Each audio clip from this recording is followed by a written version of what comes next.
Hi everybody, I'm Christina, welcome back to my channel, and today it's the third day of Inloveathon, and today I'm gonna share with you my favorite bookish tropes. Now, I was gonna make a top 5, and then I realized that I don't have that many favorite tropes. In fact, I only gravitate towards 2 tropes.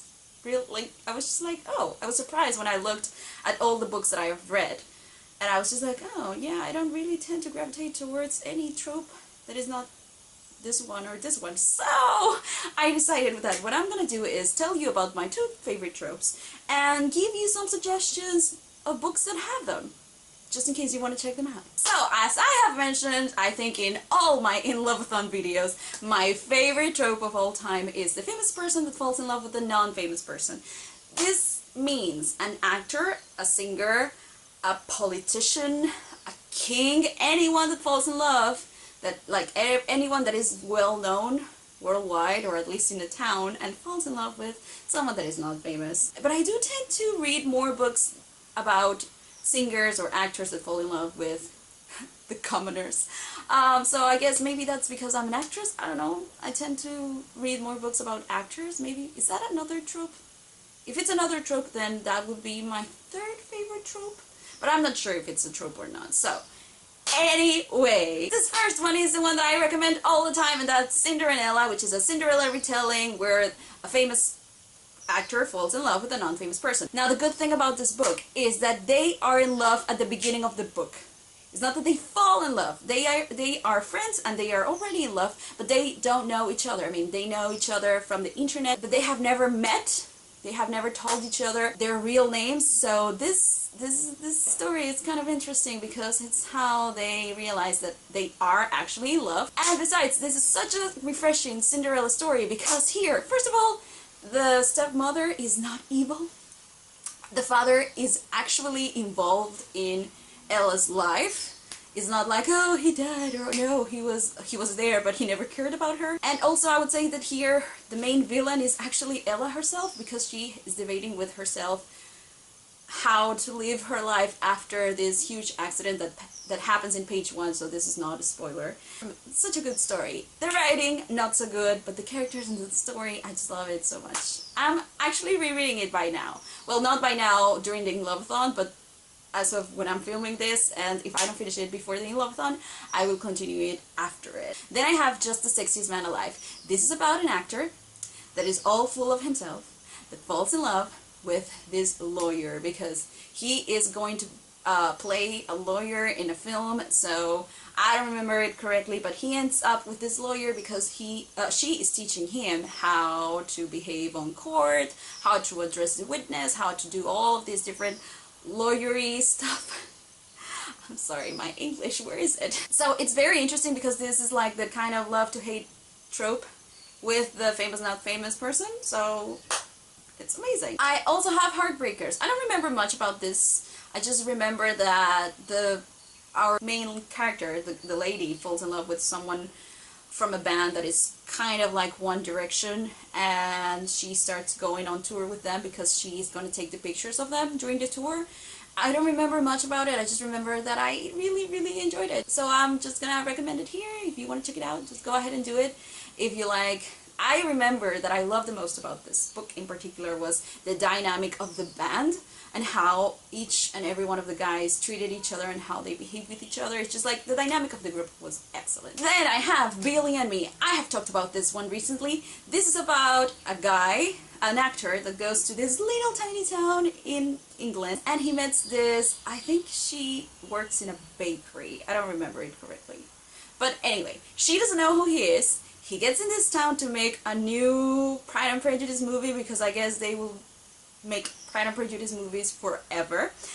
So he's making this movie, he meets this girl, and it's just magic. Then last year, I remember I read some books with this trope, and one of them was Idol. What I liked about Idol was that the famous person was in a band, and he met this girl that has always wanted to be a singer, and when they meet, he realizes that she is really good, and he encourages her to pursue her dream, and it starts from there. I'm not gonna say anything else.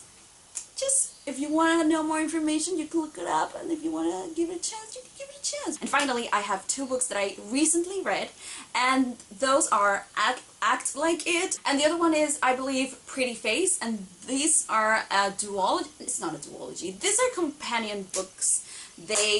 The characters from one book know the characters of the other book. That part is amazing. What I liked about these books in particular is that they showed us how the world is on the West End in London.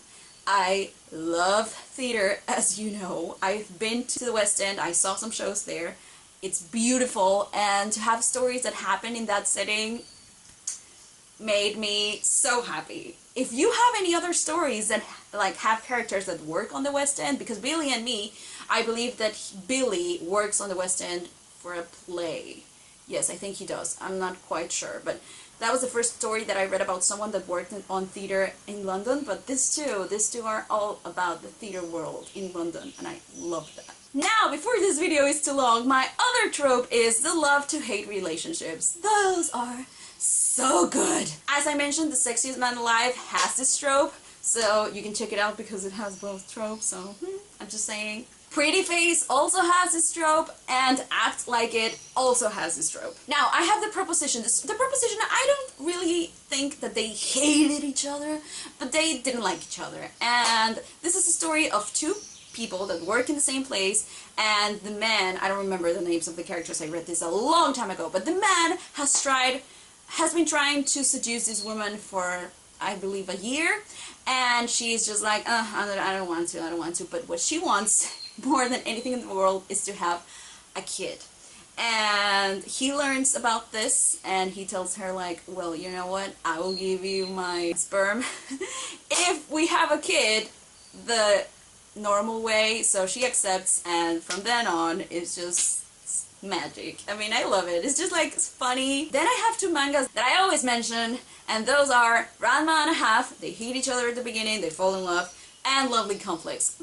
If you like anime, please check out Lovely Complex because it's so cute. It's just so cute. If you have watched it already, let me know down below in the comments because we can talk about Lovely Complex as much as you want. Then I have one of the recommendations of the hosts, and that is The Hating Game. I didn't love this book, but it has my favorite trope, so I appreciate it. Then we have all the Mallory series. I mention this series all the time. Those are the books that are about pirates, and they are romance books, and they happen in, I believe, England in the 1970s, in the 1700s. I think that all of the books in that series have that trope, but the ones that I remember definitely have the trope are the first three.